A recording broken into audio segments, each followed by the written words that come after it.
আপনারা দেখেছেন যে আগে বিশেষজ্ঞ কমিটি কয়েকটা অপশন দিয়েছিল। আজকে ওনারা কম্বাইন্ড একটা কনক্লুসিভ অপশন দিয়েছেন, যেটা আমরা গ্রহণ করতে পারি কিনা। সেখানে ওনারা বলেছেন যে একটা কনস্টিটিউশনাল অর্ডার দিয়ে এটাকে পরে রেফারেন্ডামে দিয়ে এটাকে লিগ্যালাইজ করার ব্যাপারে।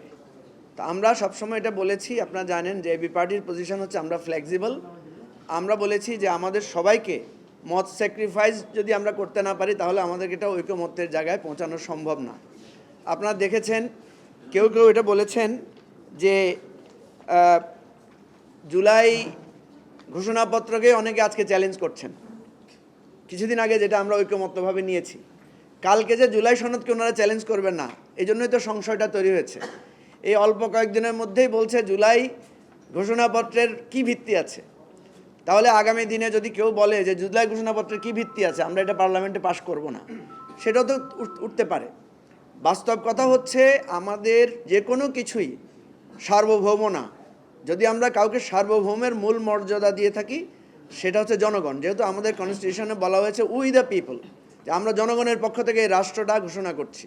ফলে আমরা মনে করি যে গণভোটের মধ্য দিয়েই মূলত সংবিধানের যে ক্যারেক্টার, সংবিধানের যেই পরিবর্তন সংস্কার কথা বলা হয়েছে সেটাকে করতে হবে। এখন সেই প্রসেসটা কি, সেই প্রসেসটার ব্যাপারে আজকে কমিশন যেটা দিয়েছে এটার সাথে আমরা একমত না হলেও আমরা বলেছি যে ঐকমত্যের জন্য এটাকে নিয়ে আমরা আলোচনাটা করতে পারি। ফলে আমরা পজিটিভলি আলোচনাটা করেছি।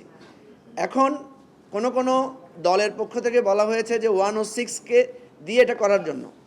আবার কিছুদিন আগে ওনারাই বলেছিলেন যে 106-এর এই ক্ষমতাটা নাই এত বড় সাংবিধানিক পরিবর্তনের জন্য।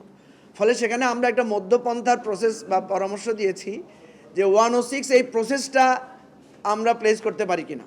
যে এই প্রসেসটা যেটা বলা হয়েছে যে এখন একটা কনস্টিটিউশনাল অর্ডার জারি করবে এই জুলাই সনদটাকে, এবং এটা ওনারা বলেছেন ইলেকশনের দিন একই সাথে গণভোট করার জন্য। আমাদের প্রস্তাবটা ছিল আগেই একটা গণভোট করার জন্য। এখন কথা হচ্ছে আগে করেক বা একসাথে করুক, গণভোটটাই চূড়ান্ত। কারণ আজকে বিচারপতি এমদাদ সাহেব একটা কথা বলেছেন যেটা অত্যন্ত সিগনিফিক্যান্ট।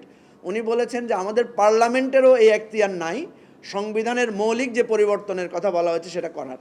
তাহলে এটা পরিবর্তনের একমাত্র ম্যান্ডেট নিতে হবে গণভোটের মধ্য দিয়ে। সুতরাং এই আলোচনাগুলো আমরা যতই বিতর্ক করি, মূল জায়গা হচ্ছে আমরা জুলাই সনদ বাস্তবায়ন করতে চাই কিনা। তাহলে যারা বলেন যে জুলাই সনদ বাস্তবায়ন করতে চাই কিন্তু সেটা পার্লামেন্টে গিয়ে করব, আমাদের প্রশ্ন হচ্ছে যদি চান তাহলে এখন কেন করতে চাচ্ছেন না, এবং সেটা জনগণের চূড়ান্ত যেটা আপনার লাগবে সেটা দিয়ে কেন করতে চাচ্ছেন না। এটা খুবই একটা ভ্যালিড কোশ্চেন। সুতরাং আমরা মনে করি যদি আমরা একমত হতে না পারি তাহলে আমাদের একটাই জায়গার যাওয়া, সেটা হচ্ছে জনগণের কাছে। এবং এটা কি জনগণ সিদ্ধান্ত নেবে? জনগণ ডিসাইড করবে না আমরা করব, এটার সিদ্ধান্ত তো আমাকে জনগণের মধ্য থেকে নিতে হবে। সুতরাং যত যুক্তি আমরা দেই, সংবিধানের সংশোধন, পরিমার্জন, পুনর্লিখন, সংস্কার সব কিছুর চূড়ান্ত অথরিটি হচ্ছে গণভোট। সুতরাং এই জায়গাটাকে কিভাবে আমরা একমত হতে পারি। আর সবচেয়ে বড় কথা হচ্ছে জনগণ চাইলে তো এই সংবিধানও বদলাতে পারে। যে সংবিধান আমরা করছি, এই সংবিধানটা কিন্তু 72 সালে প্রণীত হয়েছিল, এবং 72 সালে এই সংবিধান প্রণয়ন করেছিলেন যারা, তাদেরকে বলা হয়েছিল তারা হচ্ছে গণপরিষদ বা সাংবিধানিক পরিষদ। এই সাংবিধানিক পরিষদ নির্বাচিত হয়েছিল কিন্তু পাকিস্তানি পার্লামেন্টারি ফ্রেমওয়ার্কের মধ্য দিয়ে। তো ক্রিটিক্যালি তো আমরা বলতে পারি যে পাকিস্তানি এমপিরা আমাদের এই সংবিধান প্রণয়ন করেছে, তাহলে তো আমাদের এই সংবিধানেরই বৈধতা থাকে না।